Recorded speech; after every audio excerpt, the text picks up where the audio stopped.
Jadi kembali kepada permasalahan menzalimi diri sendiri, solusinya diantaranya bacalah Rabbana apa? Jalanna kusana wa ilam taghfir lana wa tarhamna lanakunanna minal khasirin. Kemudian baca lagi la ilaha illa anta subhanaka inni kuntu minadz dzalimin. Pengakuan kita kepada Allah. Ya. Kembalinya mudah-mudahan kita tidak menzalimi baik diri sendiri maupun orang lain.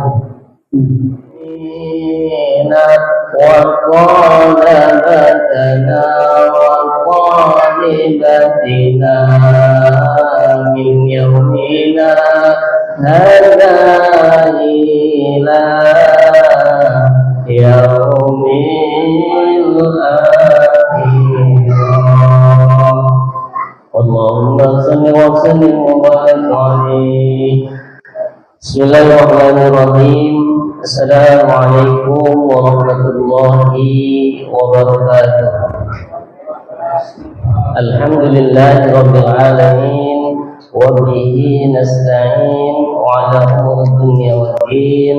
Wassalatu wassalamu ala asrafil anbiya'i wal mursalin wa ala alihi wa ashabihi wa man tabi'ahum bi ihsan ila yaumiddin. Allahumma salli ala sayyidina Muhammadin al-fatih lima ughliq wal khatim lima sabaq nasiril haqqi bil haqqi wal hadi ila siratikal mustaqim wa ala alihi haqqa qadrihi wa miqdarihil azim.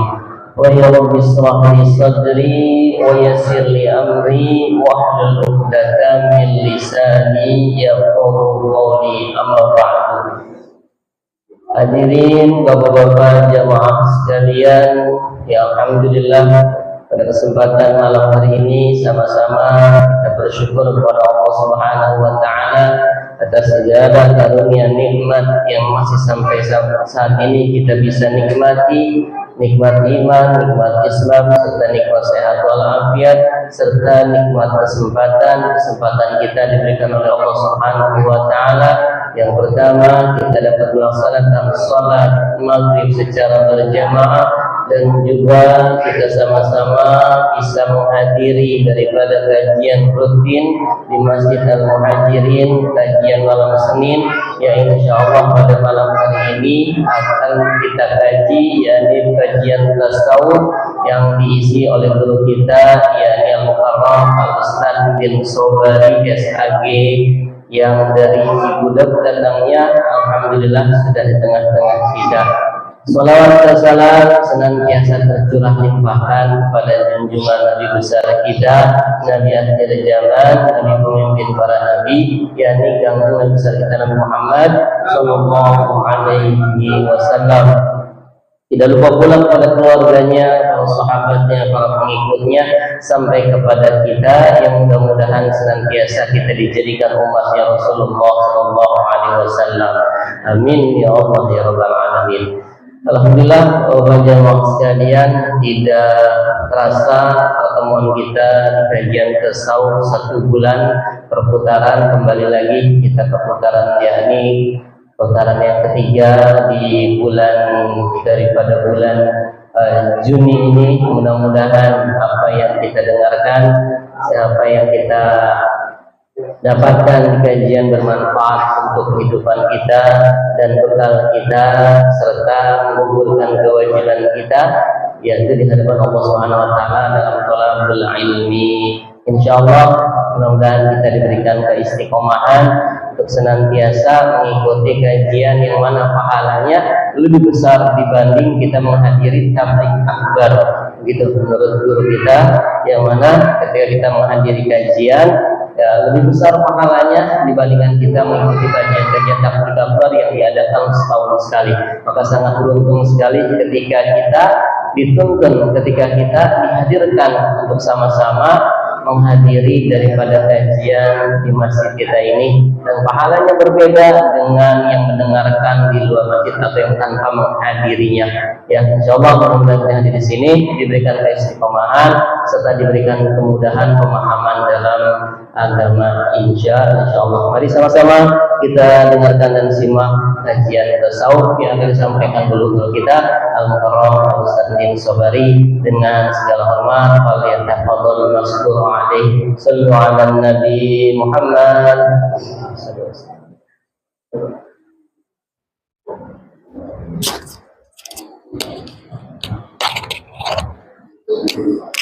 Assalamualaikum warahmatullahi wabarakatuh. Waalaikumsalam warahmatullahi wabarakatuh. Alhamdulillahilladzi arsala bil huda wa bil haqqi yudhhiruhu 'ala kulli wa kafa billahi shahida.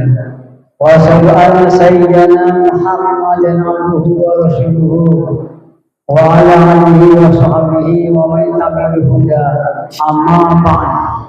Fa ya ayyuhal khalidun fi hadzal maqam wa ija'akum al-Qur'an fastami'u lahu wa ansitu la'allakum turhamun. A'udzu billahi minasy syaithanir rajim. Bismillahirrahmanirrahim.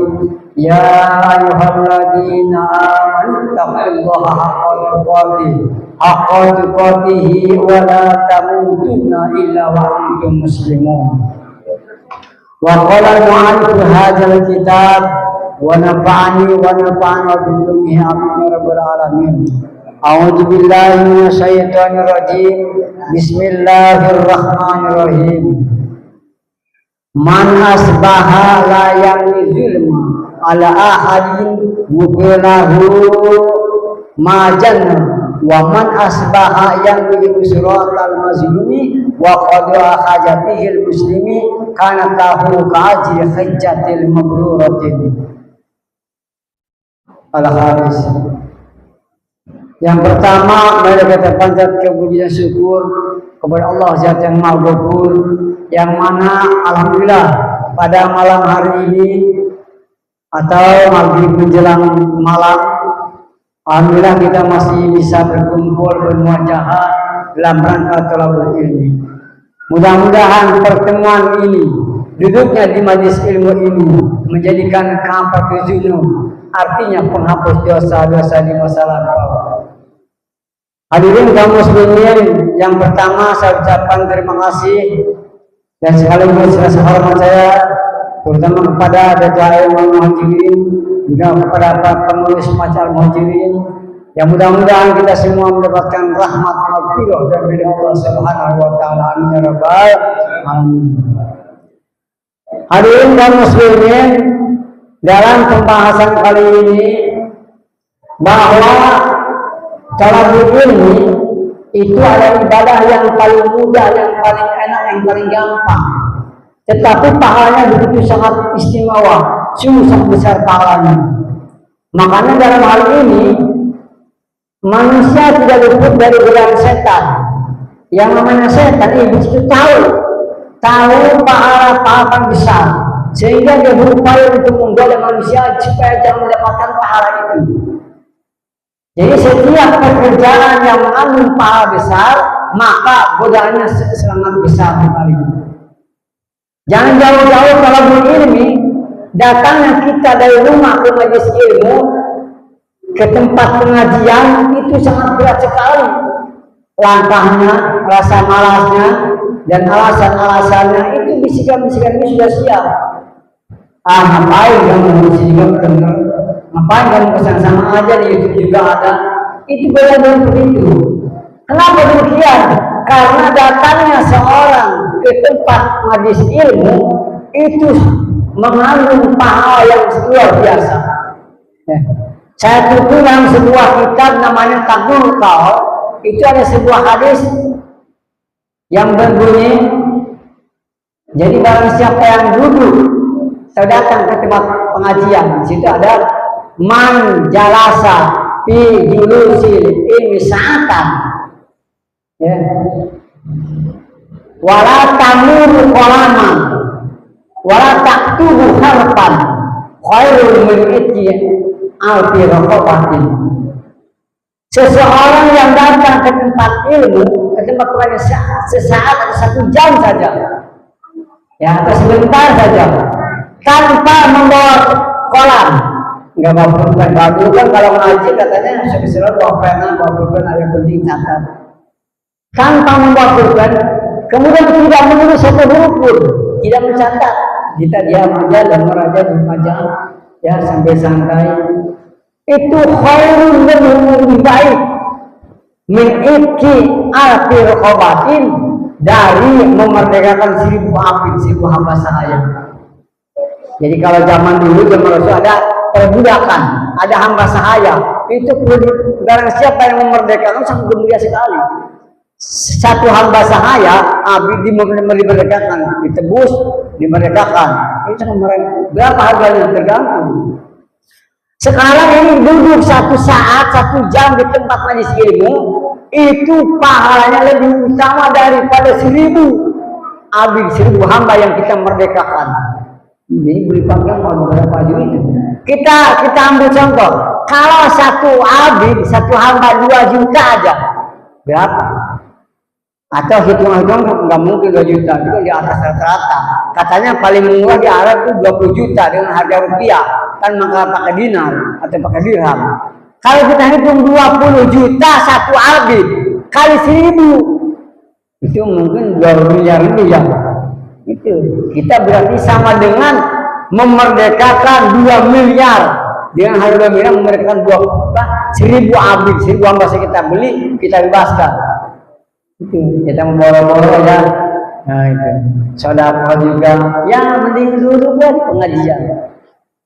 Alam kabar gembira apa? Barang siapa yang melangkah meniat untuk ke pengajian, belum melangkah bang. Mantaqalahi acara ilman, bubulahu ataqad menjambi. Barang siapa yang niat dari rumah mau ke masjid atau mau thalabul ilmi, mau hadir pengajian, hadir majlis taklim, hadir tabligh Islamiyah, mau belum melangkah, itu sudah diampuni dosa kita yang lalu. Alhamdulillah. Makanya mudah-mudahan langkahnya kita dari rumah ke sini niatkan untuk ibadah. Dan mudah-mudahan kita mati dalam ibadah. Emang ada mati dalam bukan ibadah? Ada. Meninggal dan ini meninggal yang sangat indah sekali. Mudah-mudahan kita meninggal dalam husnul khotimah, ya. Baik dalam pengajian, dalam ketika sujud, ketika pokoknya dalam masalah ibadah. Nah, maka di sini hadis yang pertama dari bab pujian, bab sana bab pujian, hal-hal yang baik maksudnya. Ya. Rasul pernah bersabda, "Man asbaha la yanwil zulma ala ahadin buhulahu majana." Barang siapa yang pagi-pagi atau dari rumah mulai tidak ada niat untuk menzalim orang, tidak niat untuk menyalahkan orang, maka diampuni dosa kita yang lalu. Jadi niat kita niat baik, akhirnya tidak niat untuk keburukan, selalu niat yang baik. Itu kalau dosa sudah diampuni. Ya, makanya niat kita harus selalu baik. Maka di sini hebatnya niat itu sebelum melaksanakan. Ya, jadi an-niyatu khairun min aqliha. Niat itu bagaimana mau mengerjakannya. Artinya apa begini? Orang sudah rutin ibadah, ketika dia sakit, tetap pahalanya dapat.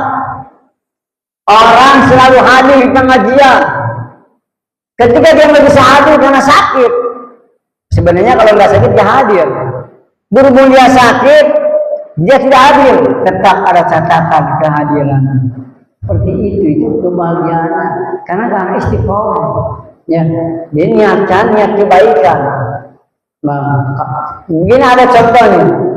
Dulu pada zaman tabi'in ada seorang sahabat yang ini husnul khotimah yang apa ya? Preman. Kalau orang Sunda bilang tukang bobok, tukang taruh, tukang modal, yang rajin beriang orok. Ya, pokoknya uang suka banteng dulu. Bahkan dia sudah membunuh 99 orang. Ketika dia pergi ada ilham, ada taufik, ada hidayah, ilmu taubat kepada Allah. Dia akan datang kepada seorang ulama. wahai alim, saya diceritakan kejadiannya, ya keburukan dia, bahwa saya sungguh-sungguh semua. Apakah Allah mengampuni saya? Si alim itu mengatakan, waduh bahaya, kamu sudah tidak bisa banyak dosanya. Ya, mungkin Allah murka kepadamu. Maka dia frustasi, wah kalau begitu tanggung saya bangga satu lagi. Dibunuh alim itu jadi 100. Wah, kenapa saya membunuh 100 orang?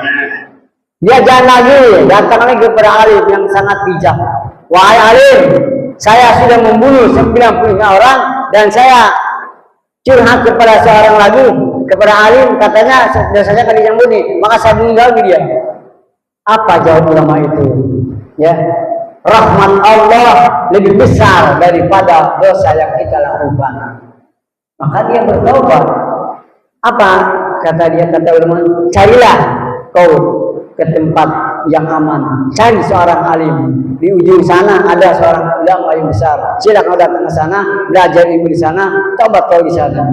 Maka dia berjalan menuju tempat yang akan dituju, menuju tobat. Tetapi Allah menakdirkan dia sebelum dia sampai ke tempat untuk bertobat, ke tempat alim yang dia tuju, dia meninggal dunia. Nah, maka di sini hadis ini sangat namanya hadis yang azam, hadis yang asing, gharib namanya. Kenapa gharib? Karena di sini ada perdebatan malaikat. Yang satu malaikat rahmat, yang satu malaikat jabaniyah. Malaikat rahmat ada malaikat yang selalu mengajak kebaikan supaya orang ini masuk surga. Sedangkan jabaniyah ini malaikat yang penyiksa. Maka di situ ada malaikat yang berdebat. Kata malaikat jabaniyah, ini orang harus disiksa kubur. Ini bagian neraka. Kenapa demikian? Sebab ini tidak punya kebaikan satu pun. Tidak punya kebaikan 1% pun. Bahkan dia sudah membunuh 100 orang. Dia baru mau saja bertobat, dia sudah mati. Apa kata malaikat rahmat? Jangan. Niatnya dia sudah baik. Kalau dia tidak mati, mungkin dia sudah bertobat kepada Allah. Dia akan berbuat kebaikan. Dia akan bertobat. Maka debat-debat begitu, datanglah Jibril. Batu Jibril, apa masalahnya? Diceritakan. Kalau begitu, kita ukur. Jauhan kemana dia? Jauhan dari rumah menuju ke tempat, atau dia ke tempatnya masih jauh, ukur. Ternyata sama. Pertengahan itu, ke rumah sama, ukurannya ke tempat tujuan sama. Maka di situ Allah menginstruksikan lebihkan. Maka Jibril melebihkan 1 jengkal. Maka kata Jibril, hei, maka zamannya lihatlah lebih 1 jengkal. Maka orang itu selamat. Ya, akhirnya mereka itu, kenapa intinya? Intinya rahmat Allah, ampun Allah lebih besar. Apa kesimpulannya? Kesimpulannya kita jangan putus asa. La naqnatu min rahmatillah. Jangan putus dari rahmat Allah. Siap besar apapun dosa kita, segede apapun masalah kita tentang kejelekan yang pernah kita lakukan, insya Allah ayo kita bertaubat, Allah akan mengampuninya. Ya. Itu ya. Jadi jangan sekali-kali niat untuk menjadi orang. Kata Nabi, ittaqi zulma, baina zulmatin yaumal qiyamah. Hindarkan menjadi orang. Sebab menzalim adalah kegelapan di hari kiamat. Apa sih jalim itu? Jalim ada 2. Ada menzalimi diri sendiri, ada menzalimi orang lain. Kalau yang paling berat kepada orang lain, sebab urusannya hablumnya nas, perlu ridho, perlu memaafkan. Apa contoh jalim yang paling kecil?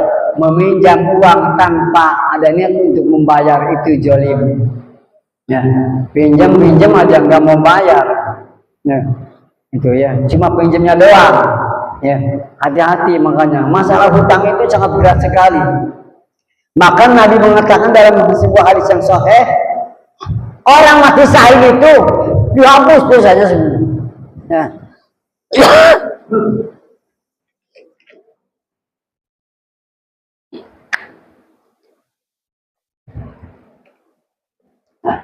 Yang mati syahid dosanya hilang, dihapus semuanya, langsung surga, ila dain, kecuali hutangnya.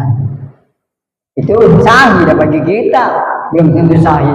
Ya, makanya masalah hutang berhutang ini sangat jelas. Allah menjelaskan dalam Al-Baqarah itu ayat terakhir itu semuanya masalah hutang berhutang. Saking pentingnya. Bahkan zaman Rasul dulu ketika seorang meninggal dunia itu jangan disolatkan. Kata Rasul jangan disolatkan. Apa sebabnya? Ini masih punya hutang enggak si mayit ini? Ya. Maka ternyata dia punya hutang. Tapi dia ada sanggup yang membayarnya. Maka Rasulullah mengatakan sudah saya bebaskan hutangnya. Ya, saya akan bayarkan hutangnya. Nah, maka disolatkan. Ini yang pentingnya hutang itu. Jadi artinya begini, ketika seorang meninggal dunia, keluarga jangan ribut warisan. Orang tua meninggal langsung ribut. Wah, urusan berpuasa gimana nih? Puasanya gimana nih? Yang di kampung ada nih. Masa ribut itu. Jangan dulu. Tanya dulu hutang-hutangnya. Bapak kita ini bagaimana masalah hutangnya? Tolong sama keluarga atau tetangga-tetangga, siapa tahu ada pinjam apa, misalnya pinjam parang belum pernah atau pinjam alat-alat apa saja belum pernah dikembalikan. Makanya perlu di sini wasiat. Seseorang yang mau meninggal itu diharuskan wasiat dulu. Ya, kata-kata terakhir. Kalau mana punya hutang, sebutkan hutangnya. Kalau punya janji, katakan janjinya. Ya jangan sampai nanti ketika meninggalkan sesuatu yang membebani dia di alam kubur. Itu yang zalim yang pada diri sendiri itu banyak. Perbuatan dosa yang hanya Allah dan kita yang tahu, orang nggak tahu, itu dosa yang kita lakukan. Ya. Bagaimana caranya? Gampang. Mintalah ampun kepada Allah. Ya. Sebab apa? Allah akan mengampuni dosa seseorang walaupun dosa itu sebanyak pasir di lautan, sebanyak busa yang ada di lautan, di ombak itu ya, ombak ada busanya, sebanyak itu. Ya. Jadi dosa kita kepada Allah ada syaratnya. Satu, perbanyak istighfar. Ya. Dua, tutuplah dengan perbuatan yang baik.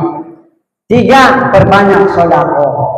Sedekah itu bisa menghapus dosa juga. Artinya dosa kita yang pernah kita lakukan.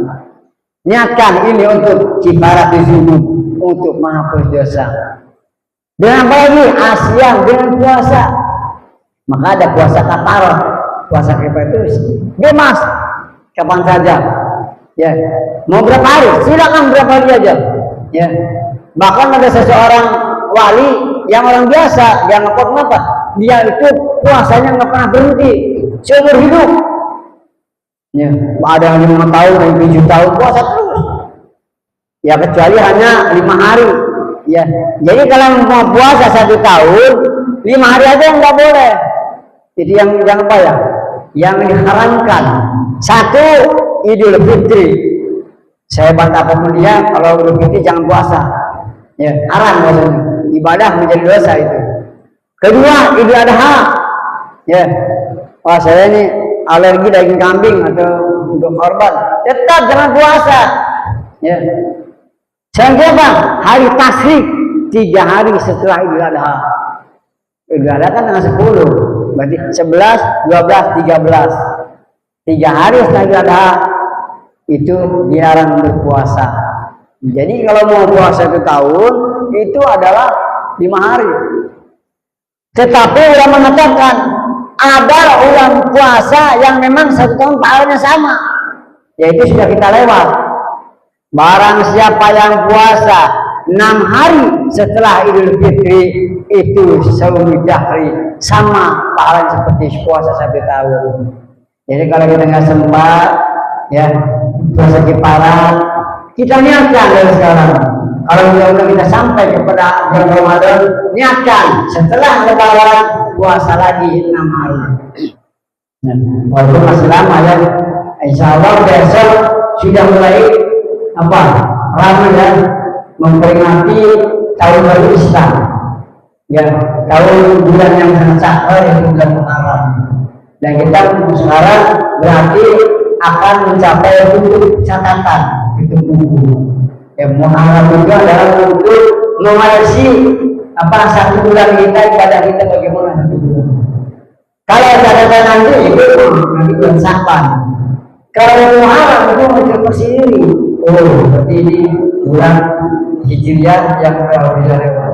Kita masuki bulan yang berikutnya Muharram, Safar, Rabiul Awal, kita mendekati Maulid Nabi. Jadi caranya bagaimana? Solusinya menjadi diri sendiri. 1, perbanyak doa yang sering dibaca oleh Nabi Adam. Jadi ketika Nabi Adam dan Siti Hawa turun di muka bumi, diberikan informasi Allah, baca ini Rabbana dolamna musana wa ilam taghfir lana wa tarhamna lanakunanna khasirin.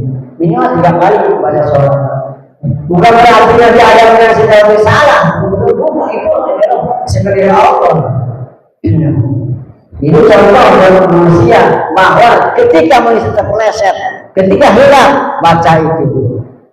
Kedua, solusinya kalau kita sudah terlanjur membuat diri pada diri sendiri, bacalah doa Nabi Yunus ketika ada dalam perut ikan nun ya, ikan hiu. Mungkin sekarang katanya paus biru, ikan paling besar di dunia katanya, yaitu pernah hidup di abad dulu ya. Mungkin sekarang masih ada itu ikan itu. Apa yang Nabi Yunus baca? La ilaha illa anta subhanaka inni kuntu minaz zalimin. Itu insyaallah. Itu solusi. Sebab solusi yang pertama orang yang sukses, bersihkan diri dulu. Kata ulama, ibda binafsik. Mulailah dari diri sendiri. Ya.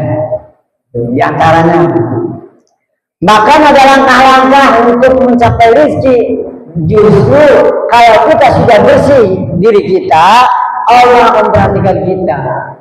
Sebab Allah itu tahir, bersih. La yuhibbu illa mutahhirin. Allah tidak menyukai kecuali orang yang bersih. Bersih apanya? Bersih 2 macam. Bersih zahir, bersih batin. Bersih zahir berarti badan kita, tubuh kita, kalau mau sholat gimana? Ya, bersih lingkungan, jangan biarkan kotoran, jangan biarkan sampah. Bahkan Sayyidina Ali pernah mengatakan dalam sebuah syairnya, kansul kana wa ghusl ina majilawati lilkina. Membasuh atau mencuci peralatan rumah tangga, menyapu halaman, itu pangkal daripada kekayaan. Ternyata gampang itu. Apalagi mesin, jangan mengandalkan orang lain. Artinya ketika kita melihat sampah, melihat apapun kotoran, melihat dan kira-kira untuk ini orang celaka, singkirkan. Itu adalah merupakan iman. Tanda orang iman yang paling rendah adalah imatatul azab fitariki, menghilangkan duri di jalan. Itu juga iman. Ya. Apa durinya? Apa saja. Ada misalnya jarum, ada paku di jalan, wah ini singkirkan, takut orang celaka. Ada misalnya beling atau apa, kaca-kaca yang pecah di pinggir rumah orang, ini kalau ini kan kincak bahaya nih. Atau melihat genting tetangga yang mau jatuh, ini kira-kira kalau angin jatuh nih, nimpa orang nih, kita informasikan, lupa gimana nih masalahnya, atau kita perbaiki, seperti itu. Ini juga merupakan tanda iman. Ya, itu tanda-tanda untuk 1. Pertama itu membersihkan dosa itu. Ya, jadi nggak kerasa ternyata banyak sekali jalan menuju kebersihan diri, kebersihan jiwa. Termasuk kita peduli lingkungan. Itu juga ternyata dahsyat ya. Jadi kembali kepada permasalahan menjolimi diri sendiri, solusinya diantaranya bacalah Rabbana apa? Jalanaan usana wa ilam firlana wa tarhamna lana kunna minal khasirin. Kemudian baca lagi la ilaha illa anta subhanaka inni kuntu minaz zalimin. Pengakuan kita kepada Allah. Ya. Kembalinya mudah-mudahan kita tidak menzalimi baik diri sendiri maupun orang lain. Wa qada hajatul muslimin karena hu hajatil mabruratin. Nah, ini ada pahala besar lagi. Bahkan ini pahala dahsyat apa? Pahalanya sampai haji mabrur. Ya, kita daftar enggak, ya, enggak ada nasib naik haji, ya. Tapi ternyata ada pahala-pahala yang sangat dahsyat. Ya. Jadi jangan pesimis, wah saya enggak mau, saya pasti meninggal tanpa haji. Jangan pesimis seperti itu. Sebab ada haji yang memang Allah berikan di akhirat. Yang sekarang ke Mekah itu pergi niatnya macam-macam. Ya, ada yang mabrur, ada marbur, di situ ada makbul, ada 3 tingkatan haji. Ya. Bahkan dalam catatan ulama setiap tahun yang terima yang mabrur menurut prediksinya itu 70 juta atau 70 juta itu seluruhnya. Ya, yang mabrur, yang terima Allah. Lalu bagaimana kita yang nggak sempat, nggak mampu, boro-boro naik haji, ya, gitu. Nah, di sini ada ternyata pahala siapa yang pertama merbot. Nah, kenapa merbot? Barang siapa yang datang sholat Jumat pertama kali dan pulang terakhir lebih dari 40 Jumat itu pahala haji dapat. Tapi jangan bilang saya haji, jangan. Haji di akhirat. Jadi nanti di akhirat ada sidang. Udah beberapa tahun haji nggak dipanggil. Ternyata ini daftar haji sebelumnya Allah memanggilnya. Ada nama Junaid katanya. Dia sampai ini kata Junaid, wah saya nggak pernah buru-buru nggak haji, saya nggak ke Mekah, saya ke mana? Kenapa saya dapat itu haji? Dikasih tahu. Kamu orang dapat predikat haji. Kenapa? Kamu tidak pernah memberikan sholat Jumat, datang pertama, pulang terakhir, terus menerus continue. Ya.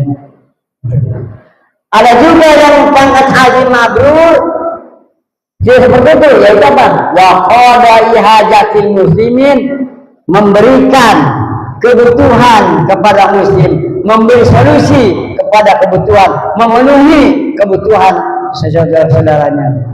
Yang orang muslim, yang kesusahan, yang pinjam duit, kemana dapat nih, kita lagi ada. Ya. Yang teman kita saudara yang sakit, kita jenguk.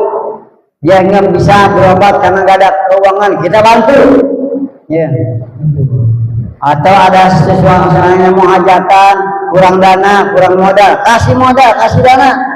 Ya, itu adalah memberikan apa ya?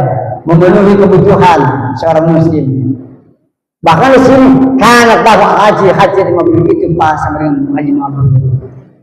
Ya, nah ini sebelum itu masyarakat dulu zaman sahabat ada 2 orang keluarga yang hendak berangkat haji. Maka dulu kan jalan kaki, cuma ada ongkos buat kuda dan onta.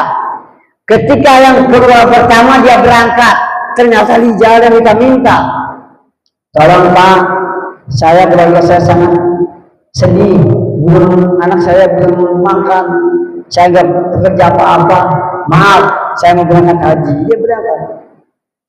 Nah, keluarga yang kedua dia berangkat haji, ada orang gelandangan yang lagi mengumumi makan, ternyata makan daging mentah, ya karena saking laparnya itu. Ditanya, Bu, Pak makan apa? Saya kelaparan. Maka bapak itu udah dari ibu, gimana kita tolong orang ini? Ayo itu di rumahnya. Ternyata rumahnya gubuk, betul anak lagi sakit, punya penyakit musim lapar. Dia perhatian sekali, wah kasihan amat ini. Kita tolong. Tapi kan buat rendah aja bang, bukan buat ramah haji kita kesan. Jangan dulu bang, ini kita sesuatu yang kita bantu. Yang sampai menolak kalau dia meninggal gara-gara kita ngebantu. Dibantu enggak? Terus dikasih makanan, dikasih masak, anaknya juga diobatin semuanya. Akhirnya dia nggak jadi berangkatnya. Kemana? Ketika dia pulang, tanya kepada ulama ini, ternyata alim itu bermimpi bahwa haji yang terima adalah yang tidak jadi berangkat. Kenapa? Karena ini qadai hajati muslimin, dia memenuhi kebutuhan saudaranya, memenuhi kebutuhan seorang muslim yang memang betul-betul membutuhkan. Sementara yang berangkat itu dia diterima hajinya, mabrur hajinya. Nah, ini yang penting sekali ya. Jadi yang berambisi, sebab masalah haji ada berapa hal. Satu, ada nisab, berarti sudah memenuhi syarat uangnya dan sebagainya, ongkos hajinya. Dua, nasib. Ini kalau uangnya banyak, kalau nggak nasib enggak. Banyak pejabat yang lewat ke luar negeri, Prancis, Jerman, semuanya itu lewat Qatar, Dubai, kan lewat Mekah, kan nggak haji, nggak haji, kan nggak ada nasib. Tapi kenapa orang biasa aja kadang-kadang bisa berangkat? Sebab haji panggilan Allah. Makanya tukang bubur yang haji kan, tukang baca yang haji, tukang beca yang haji, itu kan ada nasib ya Allah. Ya, jadi itu untuk berusaha dan nggak bernasab, keturunan. Seperti ilmu itu bukan nasab, bukan turunan, karena nasib. Ya, dan bukan nisab. Ya, siapapun dia, kalau mau dia tekun badannya, belajarnya benar-benar, dia nasib jadi orang baik. Ya, jadi masalah haji bukan hanya nisab tapi nasib. Orang sudah mencapai uangnya banyak, miliaran, kalau dia nasib dari Allah tidak mungkin dia berangkat. Tetapi kalau sudah nasib, walaupun kita tidak nisab, kita insya Allah berangkat. Dan bukan nasab, itu turunan. Bapak saya haji, kakak saya haji, pasti jadi haji. Enggak begitu. Ya, gitu ya. Jadi jangan berambisi. Makanya dalam hal ini untuk mencapai derajat haji mabrur itu urusan Allah Subhanahu wa taala. Yang penting ada niat, harus ada niat. Sebelum kita menikmati Allah, aku bicara ke makam Rasulullah, minimal umroh. Niat harus ada. Jangan mungkin, jangan bilang mungkin, tidak bisa ya. Itu adalah urusan Allah. Tidak kita mungkin lagi. Assalamualaikum warahmatullahi wabarakatuh. Alhamdulillah tidak terasa lebih 1 jam kita sama-sama mendengarkan serta menyimak daripada paparan kajian kita di malam Senin ini, yaitu kitab Shalaihul Ibad yang banyak sekali tadi menjelaskan daripada qaul ulama berkaitan tentang menzalimi diri sendiri maupun orang lain. Mudah-mudahan juga kita terhindar daripada zalim terhadap diri sendiri dan apalagi zalim terhadap orang lain.